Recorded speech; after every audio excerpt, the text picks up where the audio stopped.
آدھ گھنٹہ پون گھنٹہ بلکہ کسی کو تو 50 منٹ بھی قطار میں کھڑے ہونا پڑا. بہت شرمندہ ہوں لیکن کیا کیا جا سکتا ہے.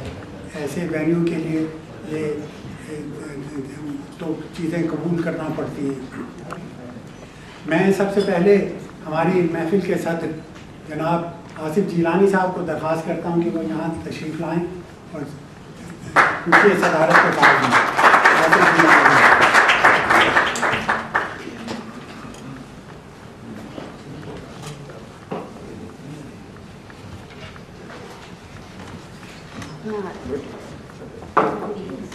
آج کی محفل رضا علی عابدی صاحب کے لیے ترتیب دی گئی ہے. میں ان سے درخواست کرتا ہوں کہ وہ یہاں پہ تشریف لائیں. رضا علی عابدی صاحب.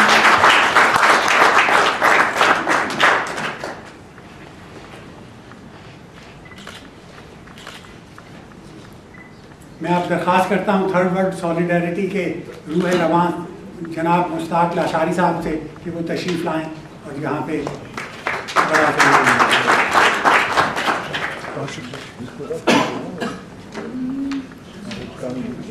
میری درخواست ہے احسن ظفر زیدی صاحب سے کہ وہ یہاں تشریف لائیں.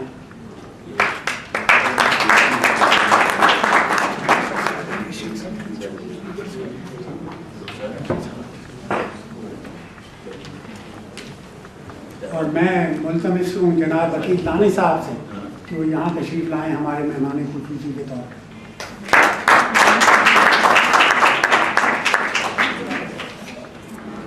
پروگرام کا باقاعدہ آغاز کرنے سے پہلے ایک فلاحی ادارے کو میں انٹروڈیوس کرنا چاہ رہا ہوں. سٹیزن فاؤنڈیشن جو پاکستان میں تعلیمی سرگرمیوں میں مصروف ہے اور میں ان کے ریپرزینٹیٹیو یہاں پہ وقار رضوی صاحب سے درخواست کرتا ہوں کہ وہ یہاں تشریف لائیں اور 2-4 منٹ کے لیے آپ کو پریزنٹیشن دیں.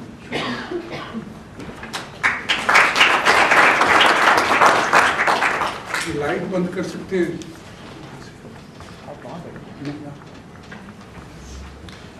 I'll try to be very brief. Again, میں ڈاکٹر جاوید شیخ صاحب کا شکریہ ادا کرنا چاہوں گا کہ جنہوں نے مجھے موقع فراہم کیا کہ میں آپ سب سے سٹیزن فاؤنڈیشن کو متعارف کرا سکوں.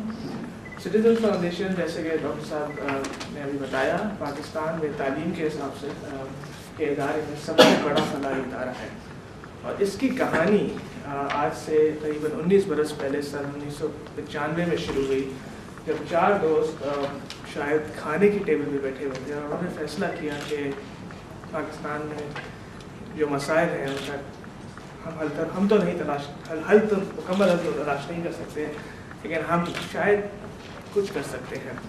تو انہوں نے فیصلہ کیا کہ ہم 5 اسکول کراچی کے مسلمان حقوق میں کھولیں گے اور آج اس کام کو 19 برس گزر چکے ہیں اور اپریل 2012 میں سٹیزن فاؤنڈیشن کا 1000واں اسکول کھل چکا ہے.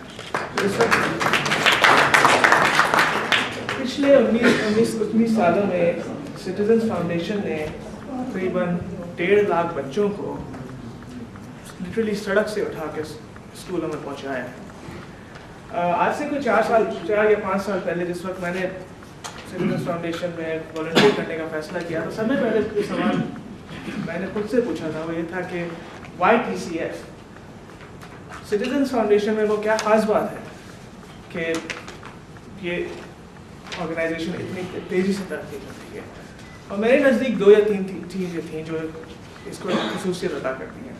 سب میں پہلے تو ان کا ایک موٹو ہے کہ ایجوکیشن فار دا پور بٹ ناٹ پور ایجوکیشن, یعنی کہ ہم تعلیم غریب کے بچے کو دینا چاہتے ہیں لیکن تعلیم کا معیار بہت اچھا ہونا چاہیے. اور اس معیار کے حوالے سے میں بس آپ کو 2-3 حوالے ہی دے سکتا ہوں. اولا تو یہ کہ اب جب کہ 17-18 سال گزر چکے ہیں اور ہمارے بچے میٹرک اور انٹر پاس کر رہے ہیں تو اس وقت پاکستان کے بہترین انسٹیٹیوٹ میں آپ کو جہاں پرائیویٹ اسکول کا بچہ یا جہاں پہ گرامر اور ایجوکیشن کا بچہ ملے گا وہاں پہ آپ کو کچی آبادی کا سٹیزنس فاؤنڈیشن کا بچہ بھی ملے گا. پچھلے سال ایک بچی انم فاطمہ کے نام سے جو کہ کراچی کے CBM یونیورسٹی میں ماسٹرز کر رہی ہے, اس کو ہارورڈ یونیورسٹی نے سمر ایکسچینج پروگرام کے لیے ایکسپوز کیا. This is the quality of education that this organization is providing, and I think this is one of its outstanding factors. اور جو دوسری چیز ہے بہت مختصراً میں بیان کروں گا کہ TCF صرف اب صرف ایک اسکول بنانے والی آرگنائزیشن نہیں رہی ہے. TCF جس محلے جس علاقے جس قصبے میں چاہتی ہے وہاں سے پوری کمیونٹی کو اس نے افیکٹ کرنا شروع کر دیا. اب اس بات کا اندازہ لگایا جا سکتا ہے کہ جو بچے TCF اسکولز میں آتے ہیں انہوں نے شاید زندگی میں جوہر یا نالی کے علاوہ پھر پانی نہیں پیا ہوتا. اب جب یہ بچہ اسکول میں آتا ہے اور صاف پانی پیتا ہے اور اپنے گھر جاتا ہے اور اپنی ماں کو یا اپنی بڑی بہن کو صاف پانی کے بارے میں بتاتا ہے, تو اب ایک نیا ٹرینڈ شروع ہوا ہے, وہ یہ کہ یہ والدین یا ان کی بہنیں ہمارے پاس آتی ہیں اور ایڈلٹ لٹریسی کے نام سے نئے پروگرام شروع ہو چکے ہیں. تو 1000 میں سے 250 کے قریب اسکولس اس وقت ایڈلٹ لٹریسی پہ کام کر رہے ہیں. اور آئی تھنک تیسری جو اس آرگنائزیشن کی خصوصیت ہے وہ یہ کہ یہ 1000 اسکول اور یہ 1.5 لاکھ کے قریب بچے یہ مکمل طور پہ پاکستانیوں کی سپورٹ سے چل رہے ہیں. اس میں کسی بھی قسم کی گورنمنٹ یا کسی بھی قسم کی گورنمنٹ کا کوئی امداد میں حاصل نہیں ہے. تو پہلا چونکہ وقت مختصر ہے تو میں مختصراً آپ کو TCF کے بارے میں بتانا چاہ رہا تھا. اگر کسی کو کوئی سوالات ہو تو وہ مجھ سے بعد میں معلومات کریں.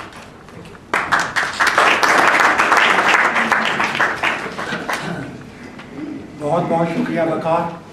یہ ایک ورتھ وائل کاز ہے. اگر آپ اس میں شامل ہوں تو صدقہ جاریہ کے طور پہ تو میرا خیال ہے کہ ہم سب کی فلاح و بہبود کا ضامن ہوگا. یہ میں درخواست کرتا ہوں جناب ڈاکٹر ہلال فرید صاحب سے کہ ان کی ایک پریزنٹیشن ہے کوئی 10 منٹ کی جس میں رضا علی عابدی صاحب کے بارے میں کچھ انہوں نے ریکارڈنگ کی ہے تو وہ آپ کو دکھانا چاہیں گے.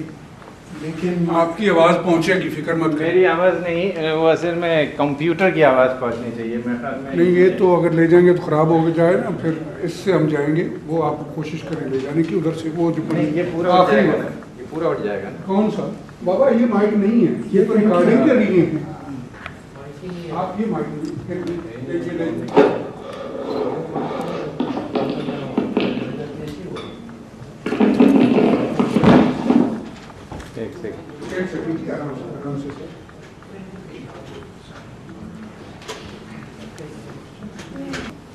میں ڈاکٹر ہلال فرید کا کہ انہوں نے میرے لیے اتنی زحمت اٹھائی.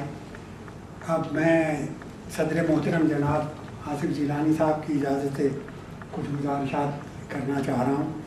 میرے خاص رفیق کار جو فیضان عارف آج بوجوہ تشریف نہیں لا سکے, مگر اس پروگرام کی تدوین اور ترتیب میں ان کی معاونت اور مشاورت بالکل شامل رہی ہے. ان کی کمی مجھے اس لیے بھی زیادہ محسوس ہو رہی ہے کہ وہ رضا علی عابدی صاحب کے صف اول کے مداحوں میں سے ہیں. عابدی بھائی انہوں نے معذرت کے ساتھ اپنی مبارکباد بھی بھجوائی ہے, قبول کیجیے. دوسرے لوگ جو نہیں آ پائے اور انہوں نے مبارکباد بھجوائی ہے اس میں امیر زہرا اور لئیق صاحب ہیں اور رفت شمیم ہیں جو بوجود نہیں تشریف لا سکے. جیسا کہ آپ جانتے ہیں یہ پروگرام جناب رضا علی عابدی کو بہاولپور یونیورسٹی میں جو پاکستان کی بڑی یونیورسٹیوں میں شمار ہوتی ہے کی طرف سے انہیں اعزازی پروفیسرشپ اور ڈاکٹریٹ سے نوازا گیا ہے. میں سمجھتا ہوں کہ یہ اعزاز ہم لندن والوں کا بھی اعزاز ہے اور ہم سب کو اس اعزاز پر فخر ہے. اور میں آپ سب حضرات کا شکر گزار ہوں کہ آپ ہمارے ساتھ اس تقریب تحسین و آفرین میں شریک ہیں. خاص شکریہ کے حقدار تھرڈ ورلڈ سالیڈیرٹی کے روح و رواں جناب مشتاق لاشاری صاحب ہیں. ان کے تعاون کے بغیر یہ تقریب ناممکن سی ہو جاتی. میں ان سے درخواست کرتا ہوں کہ یہ تشریف لائیں اور آپ سے مخاطب ہوں. صاحب صدر رضا علی عابدی صاحب, خواتین و حضرات, گڈ ایوننگ اینڈ السلام علیکم.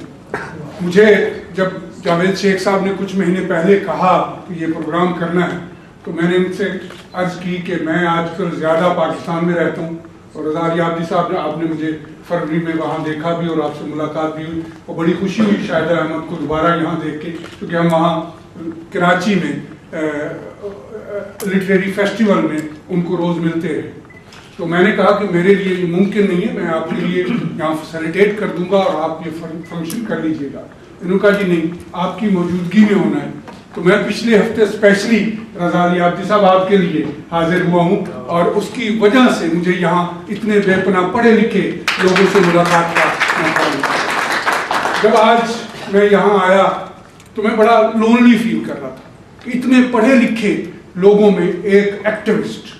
میں اپنے آپ کو کم پڑھا لکھا تو نہیں کہتا، چونکہ میں بھی ایک ایکٹیوسٹ ہوں اور زندگی کی یونیورسٹی سے شاید میں نے بھی ابھی تک پی ایچ ڈی تو نہیں کی لیکن گریجویٹ ہو چکا ہوں. لیکن مجھے اس وقت بے پناہ خوشی ہوئی جب میں نے اپنی بہنا ایک اور پولیٹیکل ایکٹیوسٹ ذکیہ زبیری کو دیکھا. پھر مجھے اس سے بڑی خوشی ہوئی جب میں نے اکرم قائم خانی کو، جو پولیٹیکل ایکٹیوسٹ کم فیض احمد فیض کے چاہنے والے ہیں، اور کچھ اور دوست اعظم صاحب ہیں کو دیکھا. اور پھر خاص طور پہ جب شیخ صاحب کو دیکھا تو میرا اور دل باغ باغ ہو گیا کہ میں اکیلا نہیں ہوں ان پڑھے لکھے لوگوں میں، ہم میں بھی کچھ لوگ موجود ہیں. یہ ایک بات تھی. رضا علی عابدی صاحب کے لیے کیا کہا جائے، ایک پولیٹیکل ایکٹیوسٹ جو سیکھتا ہے آپ لوگوں سے. آپ جو لکھتے ہیں اس کو جب ہم پڑھتے ہیں، اور مجھے خوشی ہے کہ ناہید حیات اور اس کے کچھ اور پولیٹیکل ساتھی جو ریڈنگ سے تشریف لائے ہیں اور بہت بڑی فیملی ہے ان کی پولیٹیکل، جیلم سے اور آج کل یہاں ہے اور سرگودا سے آپ تشریف لائے. میں آپ کا بھی خاص طور پہ باقی سب کے علاوہ شکر گزار ہوں. تو میں آپ جب لکھتے ہیں، شعر لکھتے ہیں، کوئی اور رائٹنگ لکھتے ہیں، یا جرنیلی سڑک لکھتے ہیں یا شعر دریا لکھتے ہیں، تو ان کی رائٹنگ سے متاثر ہو کے ہم لوگ اپنی پولیٹیکل ایکٹیویٹیز کرتے ہیں اور پولیٹکس کو ایک خاص زاویے میں لے کے جاتے ہیں. مجھے علم ہے کہ جب ہم لٹریری فیسٹیول میں گئے، جب ناہید صدیقی نے بابا بلّہ شاہ کی موسیقی پہ ڈانس کیا تو لوگوں نے وہاں نعرے لگائے. یا جب تیمور رحمان نے حبیب جالب اور فیض احمد فیض کو پڑھا تو میں نے کراچی کے شہر میں مرکز میں ہزاروں لوگوں کی موجودگی میں طالبان مرد آباد کے نعرے پہلی دفعہ سنے. یہ بہت خوش آئند بات ہے اور میں یہ آپ سے شیئر اس لیے بھی کر رہا ہوں کہ ہم یہاں لندن میں بیٹھے ہوئے لوگ کبھی کبھی گھبرا جاتے ہیں کہ لوگ پاکستان میں شاید کیسے رہ رہے. اور مجھے پچھلے چند ہفتوں مہینوں میں موقع ملا ہے وہاں رہنے کا، تو میں سمجھتا ہوں کہ وہ بہت ریزیلینٹ لوگ ہیں، بہت بہادر لوگ ہیں کہ ان مشکل حالات میں بھی وہ فیصلہ کر رہے ہیں. اور وجہ شاید آپ جیسے لکھنے والے لوگ ہیں جو آج ہم میں موجود نہیں ہیں اور شاید دور بیٹھے ہیں. لیکن میں ایک اور بات بھی کرنا چاہتا ہوں، وہ یہ کہ آپ کی جو لکھنا ہے یہ ہمارے لیے ایک مشعل راہ بھی ہے. چونکہ ہم جب اس کو پڑھتے ہیں اس پہ عمل کرتے ہیں، اور جب ہم عمل کرتے ہیں تو آپ لکھتے ہیں. چونکہ جتنی رائٹنگ آپریشن اور ڈکٹیٹرشپ کے دوران میں لکھی گئی ہے کہ جہاں بھی آپریشن ہو رہا ہے، وہ ساؤتھ افریقہ میں ہو، نیلسن منڈیلا کی قید سے لے کے پاکستان میں شہادتوں سے ہو یا مرڈر سے ہو، تو اتنی کبھی عام پیسفل حالات میں نہیں لکھا جاتا. آپ کو ویسٹرن ورلڈ میں بہت کم ایسے رائٹر ملیں گے جو غربت، افلاس اور جدوجہد پہ لکھتے ہیں، لیکن ہمارے ملک میں یہ بہت ہے. رضا علی عابدی صاحب سے مجھ سے بازی لے گئی شاہد احمد کہ وہ مجھ سے پہلے ملی. میں جب ان سے ملا تو میں 81 میں جب آیا تو بش ہاؤس کی جو تمام کمرے ہیں وہ تو انہوں نے دکھائے، اور بیسمنٹ کچھ دوسرے دوست ہیں. ان میں اطہر علی، ہمارے محمد غیور صاحب، کچھ ہمارے ہندوستان کی. مجھے بڑی خوشی ہوئی ڈاکٹر صاحب کہ آپ نے اس میں کیلاش بدھوار کو بھی شامل کیا، چونکہ B B C Bush House جب تک ہندی، اردو اور بنگلہ دیش سروس کو آپ شامل نہ کریں وہ مکمل نہیں ہوتی. یہ وہ لوگ ہیں جن سے ہم نے سیکھا اور سیکھیں گے. اور ہمیں ایک اور خوشی بھی ہے، اور میں اس کی مبارکباد جاوید شیخ صاحب اور اردو مرکز کو دینا چاہتا ہوں.